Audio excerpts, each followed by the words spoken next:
இப்போ கடக லக்னத்திற்கு நம்ம 10 நாட்களுக்கான தினப்பலனை பிப்ரவரி 11 முதல் பிப்ரவரி 20 வரை பார்க்க இருக்கோம். முதல் நாள் பிப்ரவரி 11 கேட்டை நட்சத்திரம் காலையில் 10:52க்கு தொடங்குகிறது. விருச்சிக ராசியில் சந்திரன், நமக்கு 5ஆம் வீட்டில் புதனுடைய நட்சத்திரம். புதன் ராகுனுடைய நட்சத்திரத்தில் 8ஆம் வீட்டில் கும்பத்தில் புதனுடைய உப நட்சத்திரத்திலேயே இருக்கார். ராகுவும் அங்கே கூடவே சேர்ந்திருக்கார். அதனால் இன்றைக்கு எடுக்கக்கூடிய முடிவுகள் தவறாக போகலாம், ஏமாற்றம் தரலாம், தாமதப்படுத்தலாம். பாசம், நேசம், அன்பு பரிமாற்றத்தில் சில பிரச்சனைகள் ஏற்படலாம், வாக்குவாதங்கள் ஏற்படலாம், மனக்குழப்பங்கள் ஏற்படலாம். அதனால் கொஞ்சம் இன்னைக்கு ரொம்ப பொறுமையாக இருக்கிறது நல்லது. ஒர்க் நேச்சரை கொஞ்சம் அலைச்சலை கொடுத்தாலும் ஒர்க்கில் இல்லைன்ற பிரச்சனை வராது. அதிகமாக உழைப்பை தர வேண்டி இருக்கும். பிப்ரவரி 12 வியாழக்கிழமை மதியம் 1:41 வரைக்கும் இந்த கேட்டை இருக்கிறது. அதுக்கப்புறம் மூல நட்சத்திரம். நம்ம லக்னத்திற்கு 6ஆம் இடமான தனுசு ராசியில் சந்திரன் கேதுனுடைய நட்சத்திரத்தில் பயணிக்கிறார். லக்னத்துக்கு 2ல் இருக்கிற கேது சுக்கிரனுடைய நட்சத்திரம், சுக்கிரனுடைய உபநட்சத்திரம் மற்றும் சனியினுடைய அந்தரத்தில் இருக்கிறதுனால இது நமக்கு ஒரு பேச்சு மூலமாக வரக்கூடிய ஒரு ஆதாயம் அப்படின்னு எடுத்துக்கலாம். பணவரவு அல்லது பல வகையில் தொழில் பலத்தை கொடுக்கக்கூடிய ஒரு அமைப்பாகவும் எடுத்துக்கலாம். 2ஆம் இடம் அப்படிங்கிறது குடும்ப சம்பந்தப்பட்ட கிரகம் அப்படிங்கிறதுனால கேது அங்கே 2ஆம் இடத்துல இருக்கிறாரு.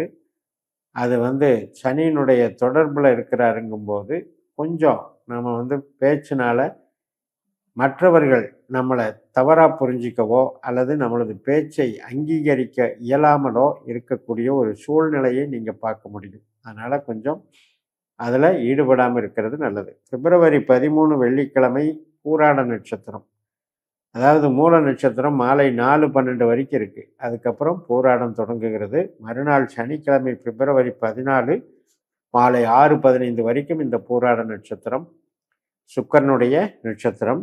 சுக்கிரன் 8ஆம் வீட்டில் இருக்கார், ராகு நட்சத்திரத்தில். ராகுவும் 8லேயே இருக்கார், சுக்கிரனோட சேர்ந்து இருக்கார். கூடவே புதனும் 8ல் இருக்காங்க. ஸோ இந்த 3 கிரகங்கள் 8ல் இருக்கிறதுங்கிறது கொஞ்சம் நம்ம டென்ஷனை கொடுக்கும். கொஞ்சம் எல்லாத்துலேயும் கொஞ்சம் கவனமாக இருந்துக்கணும். சுக்கிரனை பொறுத்த வரைக்கும் குரு மற்றும் சனியினுடைய உபநட்சத்திரத்தில் இருக்குது. அப்போ நமக்கு குரு வேறு 12ல் இருக்கார் இல்லையா? அதனால் 8ஆம் இடம் 12ஆம் இடம் தொடர்பு அப்படிங்கிறது கொஞ்சம் பலவீனம்.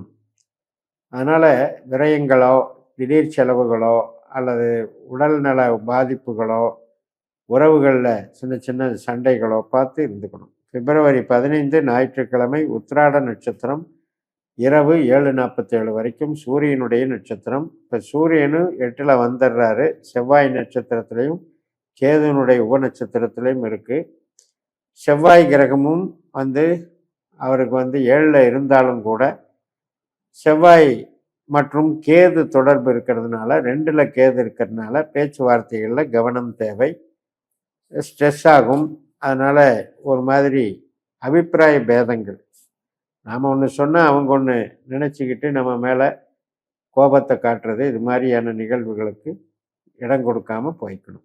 பிப்ரவரி 16 திருவோண நட்சத்திரம். லக்னாதிபதி சந்திரன் தன்னுடைய சொந்த நட்சத்திரத்தில் போகிறது சிறப்பு. பிறரை சார்ந்து நம்ம இயங்க வேண்டிய நாளாக இருக்கும். கணவன் மனைவி உறவு பலப்படும். குழந்தைகள், பெரியவர்கள் மற்றும் அனைத்து விதமான உறவுகளுக்கும் நல்ல வளர்ச்சி ஏற்படும். தொழில் ரீதியாகவும் நம்ம மூளை உழைப்பு சார்ந்த தொழிலில் இருப்பவங்களுக்கு மிகப்பெரிய அங்கீகாரம் கிடைக்கும். கலை துறையில் இருப்பவங்களுக்கும் மிகப்பெரிய ஒரு வாய்ப்பாக இது அமையும். பிப்ரவரி 17ஆம் தேதி செவ்வாய்க்கிழமை இரவு 9:15 வரைக்கும் இந்த அவிட்ட நட்சத்திரம், அதாவது முதல் நாள் திங்கட்கிழமை இரவு 8:47க்கு தொடங்கி 9:15 வரைக்கும் அவிட்ட நட்சத்திரம். செவ்வாயினுடைய பலனை செவ்வாய் நட்சத்திரத்திலேயே செவ்வாய் இருந்து கொடுக்குறார். அதனால் இன்னைக்கு நமக்கு ஒரு விருப்பப்பட்ட நபர்களோடு பேசுவது, பழகுவது மற்றும் திருமண காரியங்கள் சாதகமாக முடிவது போன்ற சுப காரியங்கள் நன்றாக இருக்கும். இரவு 9:15 சதயம் நட்சத்திரம். 8ல் சந்திரன் போயிடுறதுனால கவனமாக இருக்கணும். ஏற்கனவே 8ஆம் இடத்துல ராகுவும் அந்த சதயத்திலேயே இருக்காரு. சந்திரன் ராகு கிரகண தோஷத்தை உண்டாக்குகிறார். 8ஆம் இடம் என்பது தடை, தோல்வி, வலி, வேதனை, கஷ்ட நஷ்டங்களை கொடுக்கக்கூடிய அமைப்பு.